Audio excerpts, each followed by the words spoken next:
ناظرین اب ہم بات کریں گے ماہ رجب سے متعلق فضائل و احکام کے حوالے سے۔ اس وقت بات کرنے کے لیے ہمارے ساتھ موجود ہے مفتی وسیم صادق صاحب۔ السلام علیکم جی۔ وعلیکم السلام ورحمۃ اللہ وبرکاتہ۔ سب سے پہلے تو ہم رجب کے مہینے کے حوالے سے، اس کی فضیلت کے حوالے سے بات کریں گے جی۔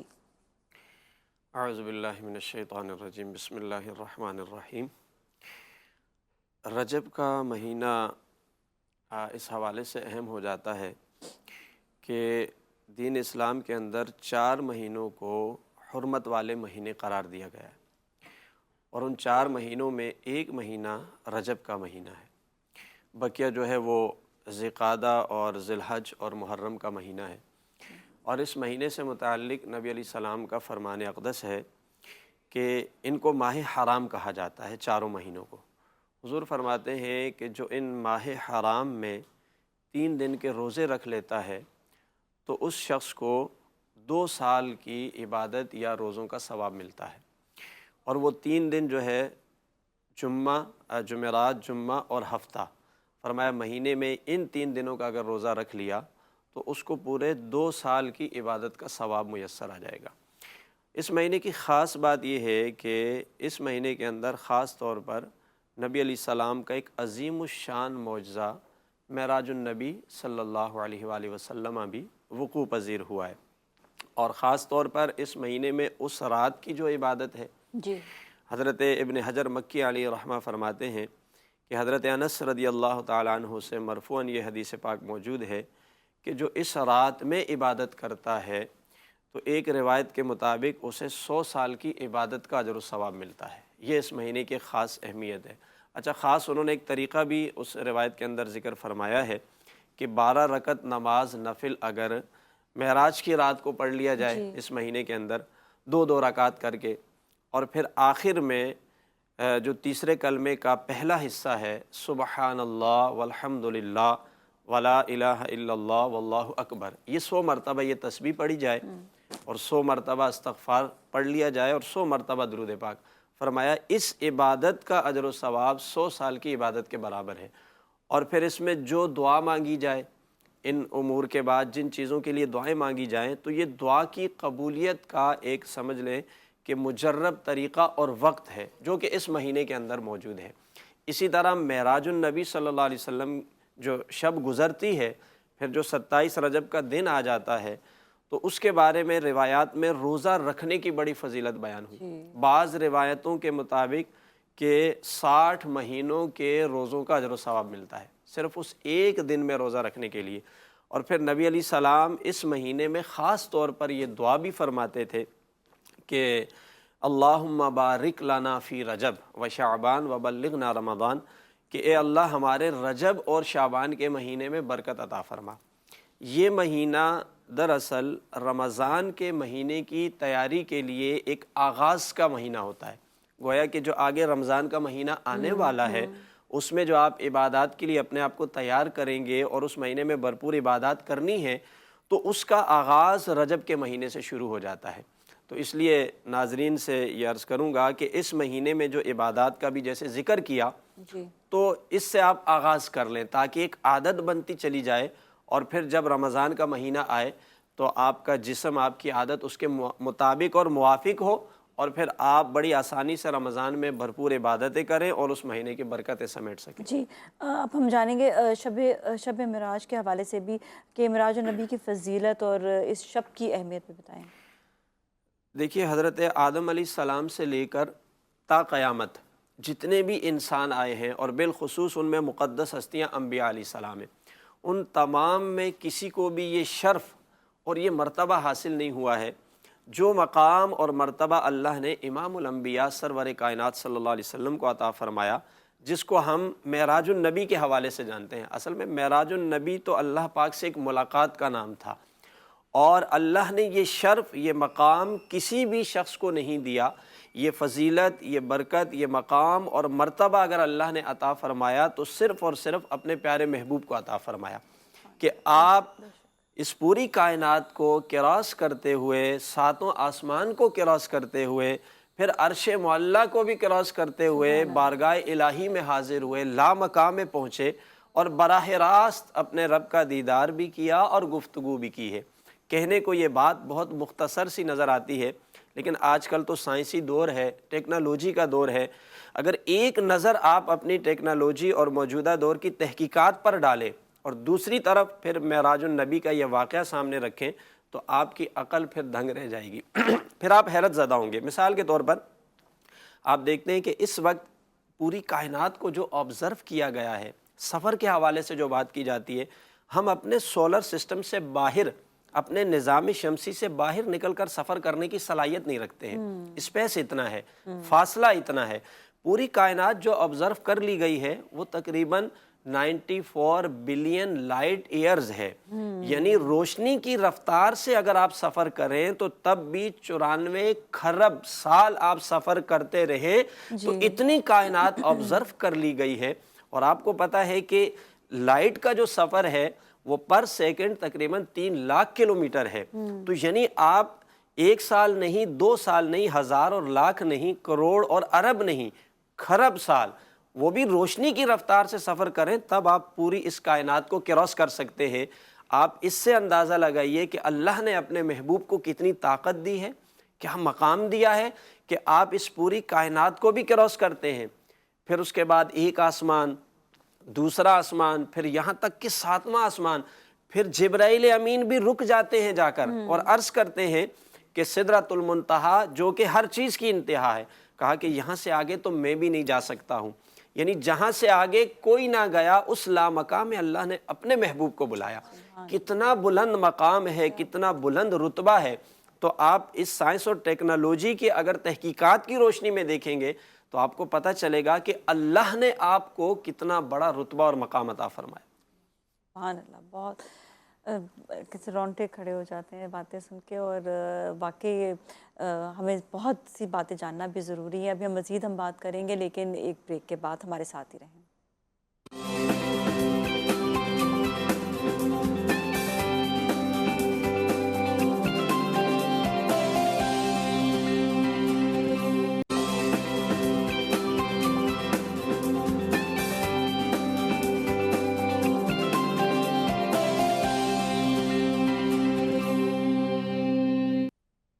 جی ناظرین، ایک بار پھر ہم آپ کے ساتھ موجود ہے اور اب ہم بات کر رہے ہیں شب معراج کی فضیلت کے حوالے سے، اور میں مفتی صاحب سے ایک سوال کروں گی، بہت اہم سوال ہے کہ سفر معراج میں پہلا سٹے جو حضور اکرم صلی اللہ علیہ وسلم کا ہوا تھا وہ مسجد اقصیٰ میں ہوا تھا، اور اس کی اہمیت کیا ہے، اس کی حکمت کیا ہے، یہ بتائیے گا۔ جی بالکل، قرآن پاک کے اندر جہاں معراج کا ذکر ہے 15ویں پارے میں، سبحان الذی اسریٰ بعبدہ لیلا من المسجد الحرام الی المسجد الاقصیٰ، کہ مسجد حرام سے مسجد اقصیٰ تک اس پاک ذات نے آپ کو یہ سفر کروایا۔ یہ بات بہت اہم ہے کہ آپ نے پوری کائنات میں کسی بھی جگہ اسٹے نہیں کیا، کیونکہ آپ تو رب سے ملاقات کے لیے جا رہے ہیں، لیکن کائنات میں ایک جگہ کا تعین کر کے آپ کو وہاں پر اسٹے کروایا گیا، اور جس کا نام ہے مسجد اقصیٰ۔ اس کی حکمتوں کو سمجھنا چاہیے اور اس پہ غور کرنا چاہیے، اور اختصار کے ساتھ میں چند اہم نکات یہاں پر ذکر کروں گا کہ آپ آخر مسجد اقصیٰ ہی کیوں گئے تھے۔ اس کی پہلی وجہ تو یہ تھی چونکہ آپ کے اس معجزے کے ذریعے قریش مکہ اور پوری دنیا کو یہ بات باور کروانی تھی کہ آپ اللہ کے پیغمبر ہیں، اور یہ آپ کا معجزہ ہے کہ آپ رات کے قلیل حصے میں اتنا طویل سفر کر کے واپس تشریف لے آئے۔ اب چونکہ قریش مکہ نے تو نہ تو آسمانوں کو دیکھا ہوا تھا، نہ سدرۃ المنتہا کو، نہ عرش معلیٰ کو، اگر آپ براہ راست چلے جاتے اور آ کر خبر دیتے تو ان کے لیے اس بات کو ماننا زیادہ ناممکن تھا، لیکن مسجد اقصیٰ انہوں نے دیکھی تھی، وہ سفر کرتے تھے، اور نبی علیہ السلام اپنی ظاہری حیات میں ان کے سامنے کبھی مسجد اقصیٰ نہیں گئے تھے۔ سب سے پہلی چیز جو ثابت کرنی تھی وہ یہ تھی کہ جب آپ مسجد اقصیٰ کا ذکر کریں گے تو قریش مکہ نے آپ سے سوالات کیے، وہ جانتے تھے کہ آپ مسجد اقصیٰ نہیں گئے۔ نبی علیہ السلام نے فرمایا کہ اللہ نے مسجد اقصیٰ کو میرے سامنے رکھ دیا، جو انہوں نے پوچھا میں نے ساری نشانیاں بتائی۔ اچھا، جب ان کے ذہن میں یہ بات آئی کہ مسجد اقصیٰ تو کبھی نہیں گئے لیکن نشانیاں صحیح بتا رہے، تو اس کا مطلب ہے کہ یہ مسجد اقصیٰ گئے، یہ ان کا معجزہ ہے۔ اور جب یہ بات ثابت ہو گئی کہ رات کے اتنے قلیل حصے میں مسجد اقصیٰ جا سکتے ہیں جو کہ ناممکن ہے، تو پھر اس کا مطلب یہ ہے کہ آپ عرش الہی تک بھی جا سکتے ہیں۔ ایک حکمت تو یہ تھی۔ دوسرا یہ تھا جتنے انبیاء علیہ السلام آئے اللہ نے ان سے ایک عہد لیا تھا وَإِذَا أَخَذَ اللَّهُ مِيثَاقَ النَّبِيِّينَ کے تحت کہ دنیا میں جب تم جاؤ گے تو میرا محبوب آئے گا تو تم نے ان کی مدد کرنی ہے اور ان کی نصرت کرنی ہے اور ان کی اتباع کرنی ہے۔ اچھا اب سارے انبیاء آتے رہے لیکن حضور ان کے زمانے میں تشریف نہیں لائے۔ ہر نبی اپنے دور میں حضور کا ذکر بھی کرتا رہا، بتاتا بھی رہا امت کو، لیکن تمنا دیدار سارے انبیاء کو تھی کہ وہ نبی جس کا اللہ نے ہم سے عہد لیا ہم بھی ان کو دیکھیں۔ سو اللہ نے مسجد اقصیٰ میں سارے انبیاء کو جمع فرمایا، حضور وہاں تشریف لے گئے اور وہ جو ان کی دیدار کی تمنا تھی اللہ نے وہاں پر پوری فرما دی۔ یہ دوسری وجہ تھی کہ سارے انبیاء آپ کی اقتداء میں آئے اور آپ امام الانبیاء بنے، آپ نے نماز پڑھائی۔ تیسری بات یہ تھی کہ بیت المقدس اور یہ جو ارض مقدسہ ہے اس سرزمین کے بارے میں حدیث کے اندر آتا ہے ارض المحشر والمنشر، کہ جو قیامت برپا ہوگی، جو حشر برپا ہوگا وہ اس ارض مقدسہ پر ہوگا۔ حضور وہاں اس لیے تشریف لے گئے کہ آپ کے قدم مبارک جب اس سرزمین کو لگے تو اب امت کے لیے میدان محشر میں حساب کتاب معاملات میں آسانی ہو جائے گی آپ کی برکت کی وجہ سے۔ سو یہ وہ سرزمین ہے جہاں پر میدان محشر قائم ہوگا۔ اچھا ایک وجہ اس کی یہ ہے کہ آپ کو اس لیے مسجد اقصیٰ لے جایا گیا چونکہ وہ قبلہ اول ہے۔ پہلے جتنے انبیاء آتے رہے قبلہ اول تھا، ان کا مسکن رہا، لیکن حضور کے جانے سے اس مقام کی فضیلت اور برکت مزید بڑھ گئی۔ مسجد اقصیٰ میں پہلے لوگ نماز پڑھتے تھے تو اس نماز کا ثواب ایک نماز کے برابر تھا۔ حضور جب تشریف لے گئے تو اب ایک نماز کا ثواب 50,000 نمازوں کے برابر ہو گیا۔ یہ جانے کی حکمت ہے۔ اور ایک خاص حکمت جو آج کل کے ماحول کے تناظر میں مجھے بتانا ہے اور عرض کرنا ہے تمام ناظرین کے لیے کہ نبی علیہ السلام جس وقت مسجد اقصیٰ گئے تھے اس وقت اس پر عیسائیوں کا قبضہ تھا۔ قیصر روم اور جو رومی سلطنت تھی ان کا اقتدار تھا اور ان کے زیر تسلط جو ہے مسجد اقصیٰ تھی۔ حضور کا وہاں جانا اس بات کی علامت تھی، آپ کی جلوہ گری یہ ایک نیک فعل تھی کہ ان قریب یہ قبلہ اول فتح ہوگا اور مسلمانوں کے پاس آئے گا۔ سو ایسا ہی ہوا کہ آپ کے جانے کی برکت سے حضرت عمر فاروق رضی اللہ تعالیٰ عنہ کے دور خلافت میں بیت المقدس کی سرزمین فتح ہو گئی اور مسلمانوں کے پاس آ گئی، اور اس کے بعد 500 سال تک مسلمانوں کی حکومت قائم رہی۔ بیچ میں ایک دورانیہ ایسا آیا تقریباً 90 سال کا عرصہ ہے کہ وہاں پر دوبارہ سے عیسائیوں نے قبضہ کر لیا، لیکن پھر سلطان صلاح الدین ایوبی علیہ الرحمہ نے دوبارہ سے جب صلیبی جنگوں کا آغاز ہوا تو 90 سال کے اس عرصے کے بعد ہی فوراً سلطان صلاح الدین ایوبی کی قیادت کے اندر مسلمانوں نے دوبارہ اس کو فتح کیا،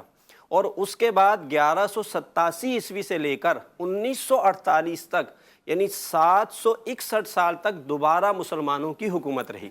اب آپ جانتے ہیں کہ 1948 میں امریکہ، برطانیہ، فرانس ان کے اتحادیوں نے مل کر ایک سازش کے تحت دوبارہ بیت المقدس پر جو ہے یہودیوں کا قبضہ کروا دیا، اور آج جو صورتحال ہے یہاں پر چونکہ نبی علیہ السلام مسجد اقصیٰ گئے، اس کے تقدس کو سامنے رکھتے ہوئے، حضور کی وہ نسبت سامنے رکھتے ہوئے، قبلہ اول کی وہ نسبت سامنے رکھتے ہوئے مسلمانوں کی ذمہ داری ہے۔ یہ صرف اہل فلسطین کی ذمہ داری نہیں ہے، صرف غزہ والوں کی ذمہ داری نہیں ہے، چونکہ ہمیشہ سے جب سے اسلام آیا یہ مسلمانوں کے پاس رہا۔ آج امت مسلمہ کی ذمہ داری ہے کہ وہ دوبارہ سے اس کو آزاد کروائیں، اور وہاں پر جو ظلم و ستم ہے، میں اس پلیٹ فارم سے سب سے پہلے تو ان غزہ کے لوگوں کو سلام پیش کروں گا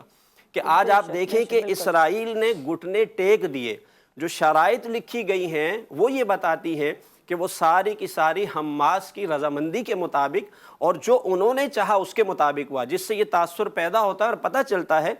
کہ اسرائیل جو اپنے آپ کو سپر پاور کہتا ہے اس نے وہاں گھٹنے ٹیکے ہیں۔ آج وہاں سے نکلنے پر وہ مجبور ہوا ہے، تو وہ شہداء ان کو بھی سلام پیش کرتے ہیں۔ اہل فلسطین جن کی استقامت، جن کا حوصلہ اتنا بلند ہے کہ انہوں نے جانے لٹانے کے بعد بھی آج بھی جو ثابت قدمی نظر آ رہی ہے، اگر یہ چھوٹا سا گروہ اتنے بڑے اسرائیل کو بغیر ساز و سامان کی شکست دے سکتا ہے، تو اگر امت مسلمہ متحد ہو جائے تو آپ بتائیے کہ پھر اسرائیل کا کیا حال ہوگا۔ اس لیے امت مسلمہ کی ذمہ داری ہے کہ قبلہ اول جہاں حضور معراج پر جاتے ہوئے تشریف لے گئے